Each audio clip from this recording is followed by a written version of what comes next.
The king in the north! The king in the north!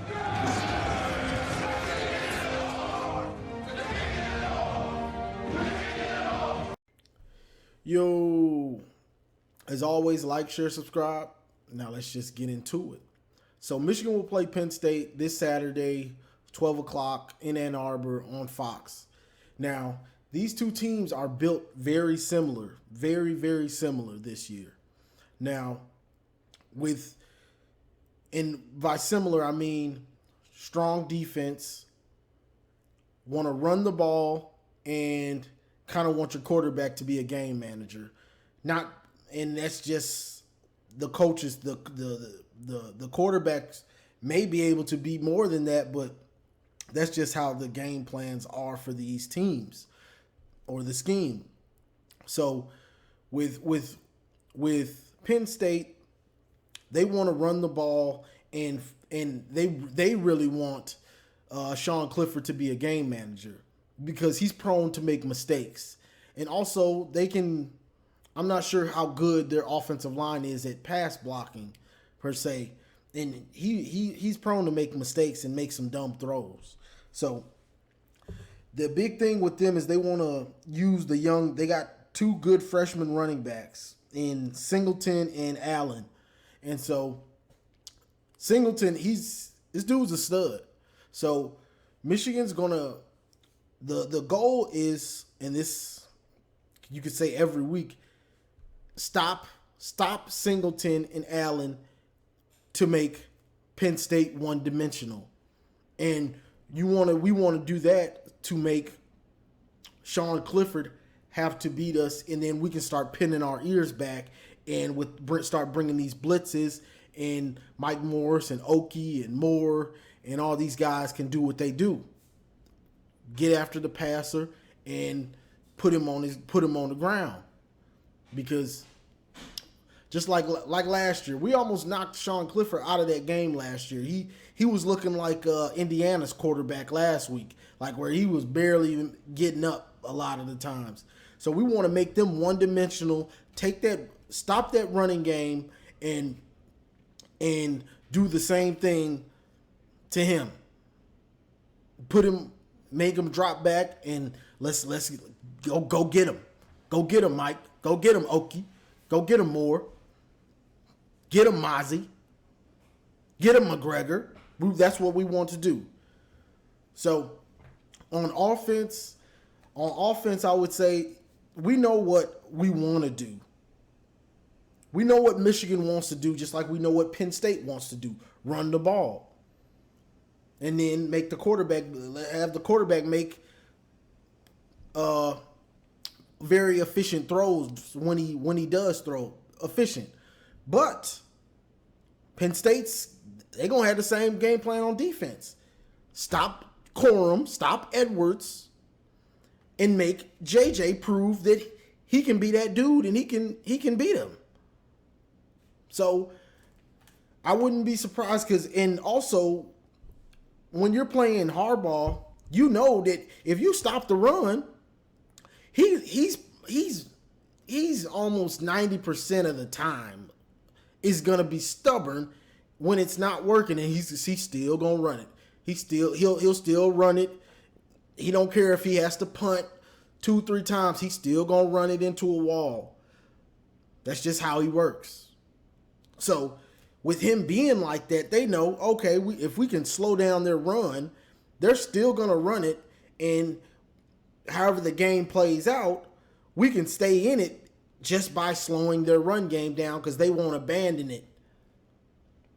Which, even if you abandon the run, you don't have to abandon the run because you got jet sweeps, you got wide receiver screens, you got running back screens. There's ways to manufacture extension of the running game in jet sweeps and screens and things like this. But they haven't opened it up. They haven't showed a lot of that stuff. Will they show it? I don't know. Because people always talk about the save and play stuff. I don't buy into it too much anymore because most of the times we still go out and it's still the same kind of game plan. It's still mostly the same type of plays. So I just don't buy into it. I have to see it. I have to see them say, okay, JJ, they stopped the run. We going to sling it. We going to do more play action passes. We gonna stretch the field with longer routes. We're going to run more deep posts. We're going to run more go routes. We're going to run more deep crossing routes.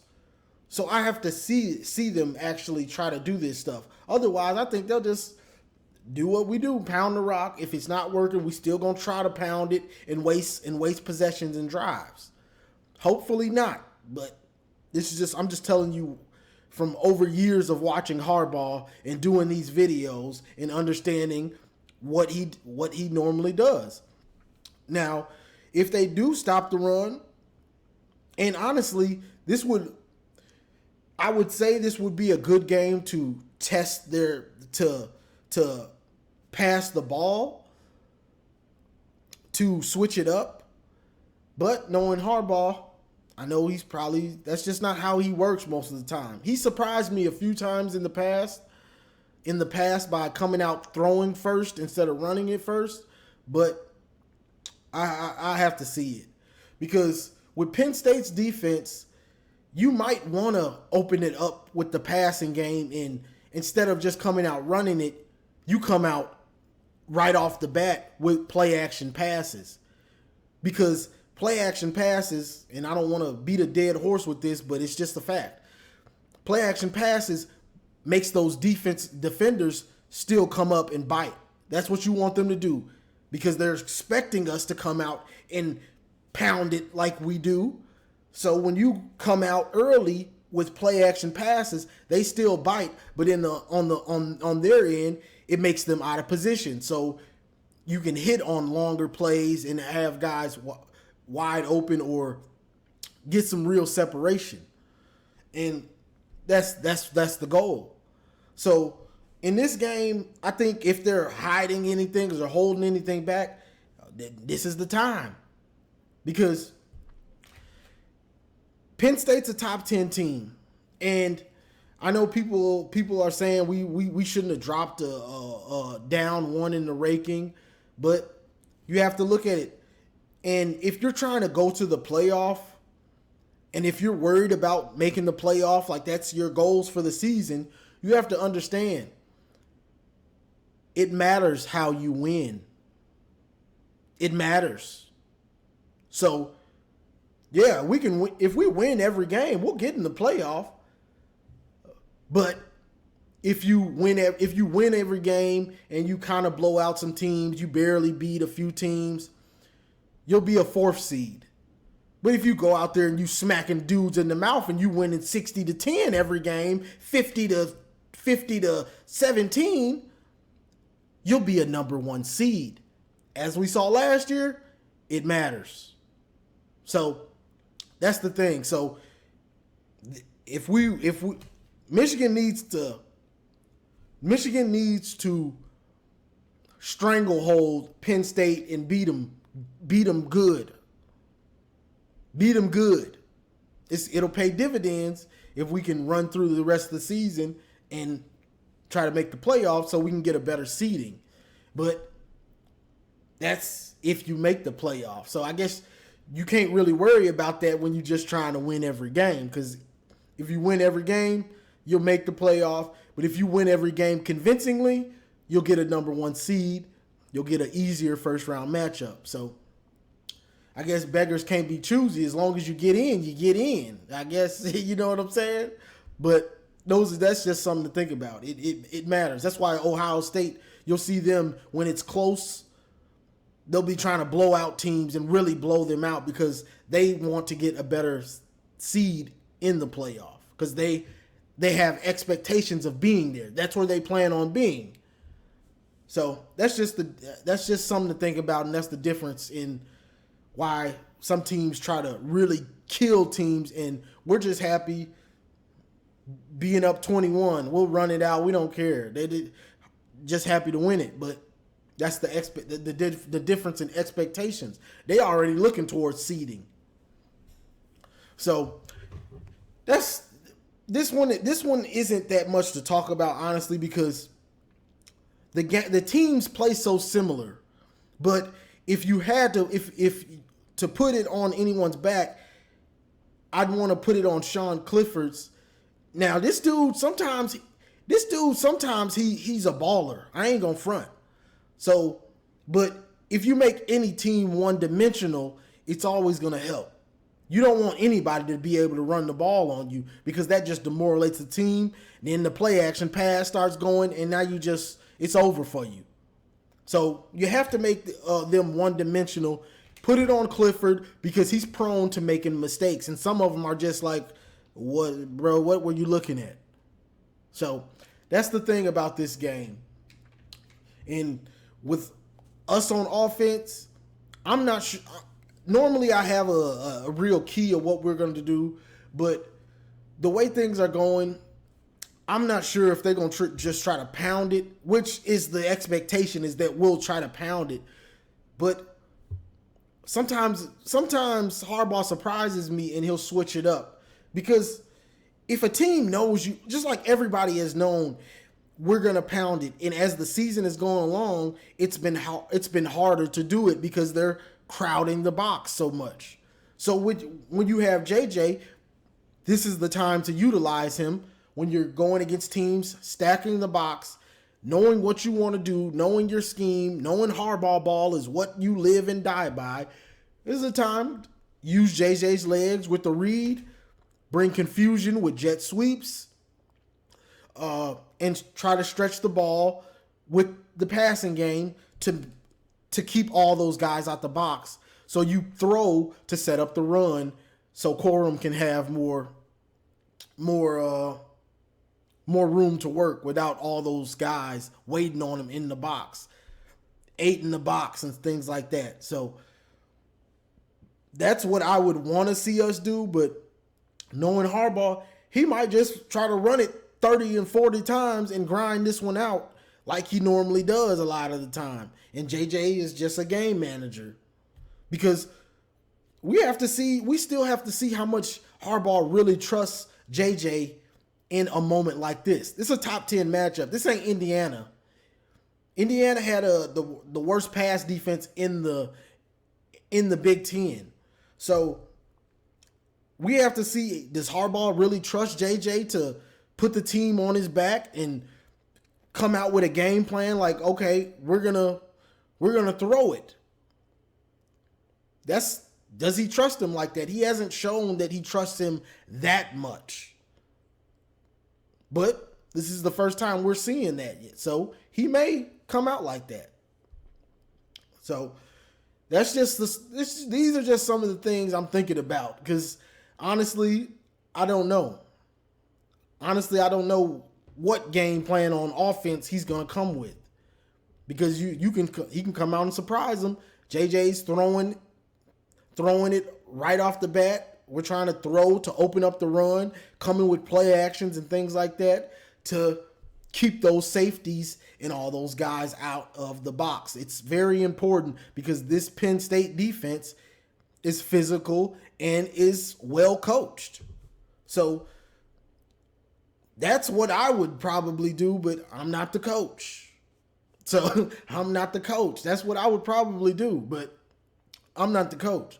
So knowing Harbaugh, he's probably going to run it. And if he can, have JJ be a game manager. And if the run is getting stopped like last week, then he'd probably look to JJ to try to open things up more and try to win this one for us. Or at least open it up so we can run it like he wants to. Because as we saw last week, he's not going to abandon the run.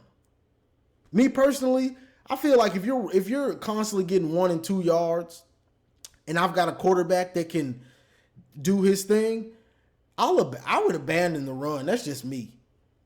Because if I don't want to waste plays. I don't want to waste so many plays getting 1 yard and 2 yards when I'm getting 5 on each drop back almost. I'm getting 5 or 7. I'm getting 7 or 8 each drop back. So I wouldn't waste plays, keep wasting plays trying to get 1 and 2 yards. And that's how it was going for a lot of last week. We were getting 1, 2. Oh, he might get 10 or 7. 1, 2, 1, 1. -3. 12. That's too many wasted plays for me. I want to get the most out of. I want to read the defense, see, okay, I can. The run is done for now. I'm gonna chunk this ball until I can get some real yardage in the run game. And I know a lot of people are complaining about this is my last point. I'm gonna get off of here, y'all. I know a lot of people are complaining about the passing game and not stretching the field and the old Harbaugh ball. All I can say, y'all, is Harbaugh's the coach. I mean, at this point, what can we do? He's the coach. That's what he's going to do. And I made that video last year about him coaching his way, winning and losing his way. So that's how he knows how to coach the best. So he's going to live and die with that running game, even when it's not working. Hopefully, he just slowly sees I got a quarterback that can win me games with his arm by throwing it and picking apart defenses however he needs to do it.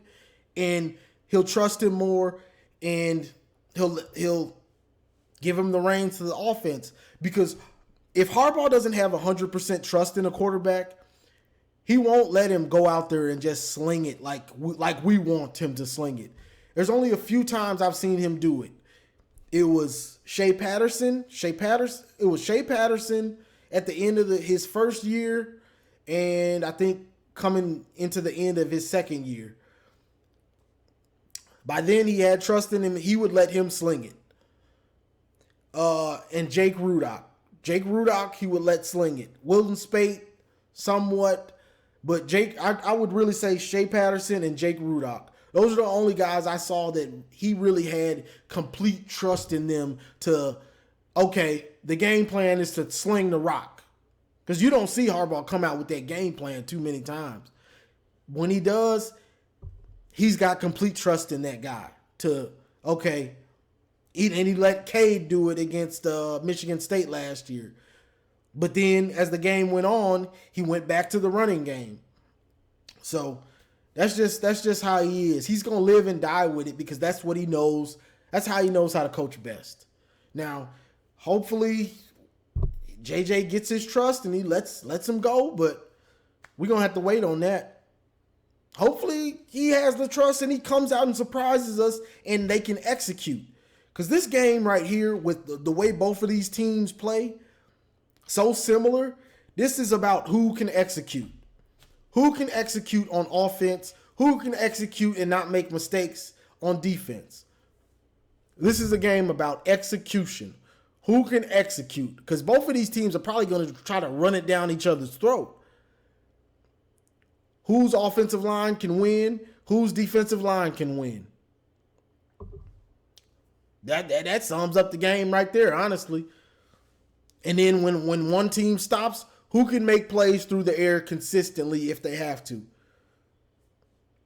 But this one's got me nervous a little bit, honestly, because we haven't went up against, this will be the best team we've played. And I guess that goes for them too. They've played some teams with better talent like Auburn, but Auburn's not good. They got talent, but they're not good. So it's hard to take that much. So that's all I got for this one, y'all. I didn't want to get too long-winded and start rambling, but this one's got me nervous. It's a lot of different variables, but execution, game plan and execution. Will Harbaugh come out, play it safe, try to run it down their throat, and then in turn, if they're slowing it down, make the game to a game where whoever makes the first mistake or whoever's executing, or will he let JJ come out and try to sling it on him? Most likely he's going to run the ball like he does, but let's just hope he opens it up with the play action. That's one thing that I need to see is play action more often. There's no reason, last little thing, there's no reason to not run play action I don't care who you're playing. There's no reason to not run play action. Not running play action is not hiding anything. That just makes you look dumb. You're not hiding a play action from anyone. You're not. I'm sorry. You're not hiding a play action. You run it 75% of the time. They're going to bite on it regardless. It's play action. You're not hiding or I'm saving the play action. Boy, come on. You ain't saving no play action. You just ain't calling it. Ain't no reason for that. Come on, man. Like, come on. We got to use some common sense. Nobody's saving it, and you have to use it. You can't run the ball 60 and 65, 70% of the time and not use play action. It's dumb not to. That makes you look like you shouldn't be coaching football. But that's all I got for this one, y'all, because that just don't make sense to me. But this is what it is. Like, it is what it is. Two teams that play very similar. Who's going to make the most mistakes and who can stop the run? Ball game. Like, share, subscribe, and as always, go blue. It's great to be a Michigan Wolverines. Great.